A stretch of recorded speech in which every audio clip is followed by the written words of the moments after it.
All right, we're ready for another session of Cornell Notes. Our topic is narrative perspective. We have two essential questions that we're going to be considering as we go through this presentation. The first one is what considerations are important when choosing a narrator, and the second is how do the characteristics of a narrator influence how a story is told. Now, I'm really excited to be going over this topic. We've had some confusion in class about this, and hopefully these notes will help to kind of clear things up a little bit. So let's go on and start with our first heading. Our first heading is narrative perspectives. We're going to talk about that first. Every narrator has a perspective that influences how he or she tells a story. There are four main aspects of a narrator's perspective that influence the story's telling. Now, before we kind of continue on, I also wanted to real quickly just kind of give you an overview of how the notes are going to proceed at this point.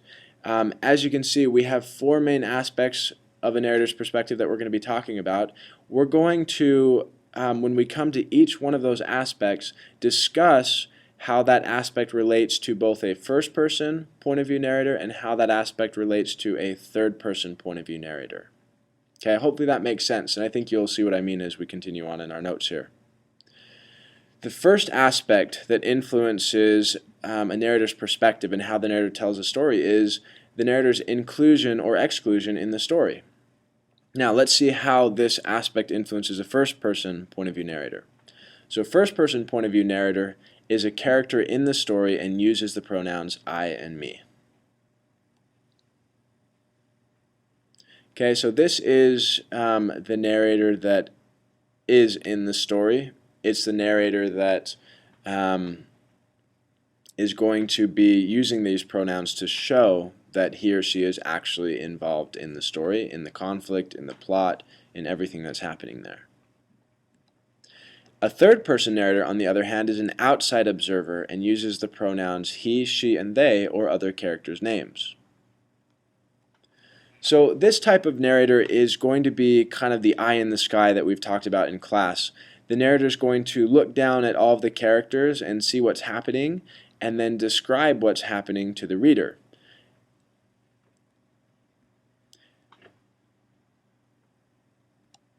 Now, character traits is the second main aspect of a narrator's perspective. Now, when we're talking about character traits for a first-person narrator, we're talking about a person who's in the story. So, as a character involved in the story, a first-person narrator should have character traits and a personality. The narrator's personality, along with his or her age, gender, race, and life experiences, should all influence how the story is told. So, this is a narrator who is actually, again, a character in the story, and so you have to remember as an author that if you have a first-person narrated story, you need to make sure that you are developing the character traits of that narrator as that narrator kind of goes through the story. So you're not just focusing on other characters, you got to be focused on the narrator as well and developing that narrator's personality. The character traits of a third-person narrator are generally not described by the author. The narrator is simply the voice that tells a story, and he or she doesn't draw attention to his or her role as storyteller. So again, this is in contrast to a first-person point of view narrator.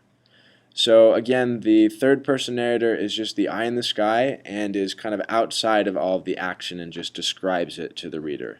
And usually in this, in a third-person narrator, you're not going to be getting any information about the character traits of the narrator. Okay, the narrator is not going to be developed by the author at all.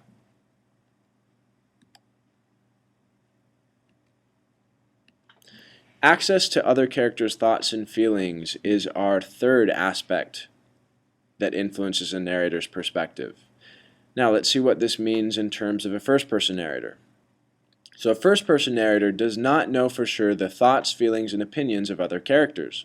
Because a first-person narrated story is told from just one character's point of view, the reader is limited to knowing only what one character thinks and feels. Now, as human beings, we should be fairly familiar with this perspective because in the story of our own lives, this is the point of view from which we tell our story. We are first-person narrators in our story. We walk around and we see things, we see people, we see events, things take place, and we are limited just to knowing and understanding our own thoughts and feelings and opinions as we go through kind of the story of our lives. Okay? So a first-person narrator just has access to his or her own thoughts and feelings. Doesn't have access to the thoughts and feelings of others, just like each of us individually knows what we think and feel, but doesn't know what anybody else thinks or feels. Now, note as well that even though the narrator doesn't know for sure what other people think and feel, what other characters think and feel, the narrator can describe what's happening to those characters, and the reader can make inferences to understand what the other characters are thinking and feeling. But the narrator can't actually get into those characters' heads and describe what's going on. A third-person narrator can be three things. It can be objective, limited omniscient, or omniscient. Now let's go through each of these different types of access that a third-person narrator can have and explain them in detail. So an objective narrator describes what happens in a story without detailing the internal workings of the characters. This requires the reader to make inferences about the characters' inner lives. So this is a narrator that basically performs much like a video camera would.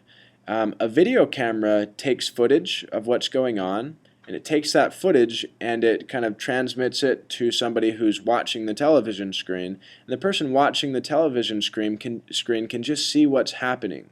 But they don't actually, as the reader, get inside any of the people that the camera is taking footage of. They can see their faces. The faces can be described by the camera, but the camera doesn't actually ever view the insides of the characters. It doesn't actually go internal. Right? We don't get inside of the characters, we just get the external of the characters. We just see what they look like from the outside. And then again, we're left to make inferences about what those characters in the story might be feeling, what they might be thinking, and what their opinions might be, and their motivations might be. A limited omniscient narrator knows the thoughts and feelings of only one character, giving the reader access to a limited amount of information in the story. So this narrator, you need to make sure that you're limiting your access to only one character. Now it's a little bit easier, I think, to do this perspective because as people we generally want to be able to describe the inner thoughts and feelings of a character, and this gives us one character that we can do that for. So we can go inside the mind of this character. Now the character that we choose to go into, that our narrator can describe the inside of, is usually the protagonist in the story. Okay, or the hero or the heroine of the story, but not always. An omniscient narrator knows the thoughts and feelings of all the characters, giving the reader access to a great amount of information in a story. Now, this narrative perspective can be a little bit difficult to handle because there are so many characters that the narrator has to be aware of. And more than just being aware of those different characters and their thoughts and their feelings, the author really has to be thinking about, okay, when would be a good time to describe this character's thoughts and feelings? And should I just tell what this character is thinking right now, and would that advance the plot in a certain way? And what about if I say what this character over in this other direction is feeling? Would that advance the plot in a certain way? So everything can develop really, really quickly in an omniscient narrator's story because the narrator can tell us about everybody in the story. The narrator can get inside of the minds and the feelings of all of the characters and describe them to the reader. Now note as well our little note on the side which says that the word omniscient is derived from Latin and means all-knowing. So hopefully that helps you remember what these types of narrators have access to. So if you're limited omniscient, you just have one character, and if you're omniscient, you have access to all of the characters. You're all-knowing about all of the characters.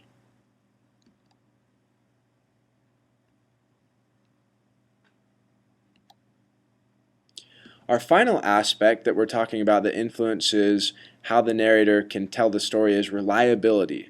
Now this is actually a literary term that literary scholars talk about when they're thinking about and writing about different narrators of stories.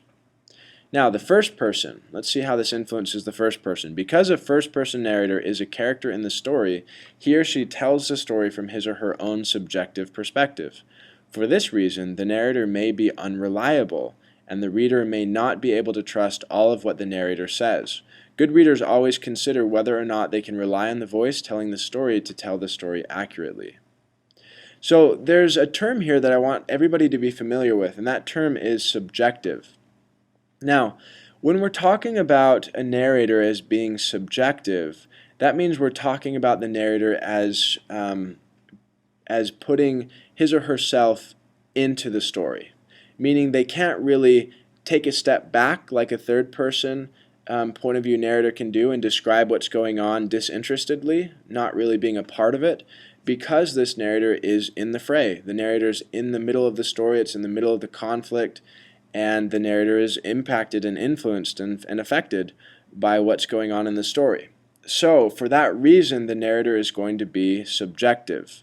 And it may be unreliable, meaning that the reader may not be able to trust all of what the narrator says.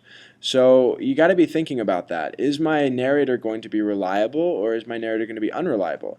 And being unreliable doesn't necessarily mean that the narrator is dishonest. It could just be, for example, that you have a narrator that is a child, and the child doesn't understand everything that's going on around in the story, and so you get a limited perspective for the reader, and the reader is left to kind of make inferences as best as he or she can about what's going on with the adults in the story, or at least the reader has to be thinking about, maybe the perspective is limited because the narrator is a child. A third-person narrator is usually more reliable and tells the story in a more objective and unbiased manner.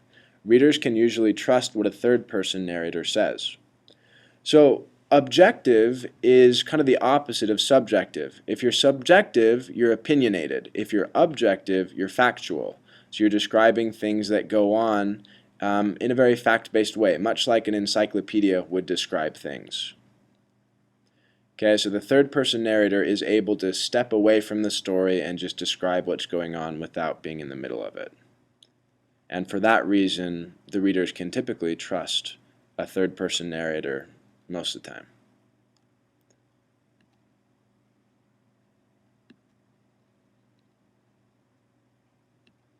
All right, that is the end of this session of Cornell Notes. Thanks for listening. I hope you guys were able to gain a better understanding of how readers typically use narrators in a story and how these 4 different aspects generally influence a narrator and how the narrator tells a story. Thanks for watching.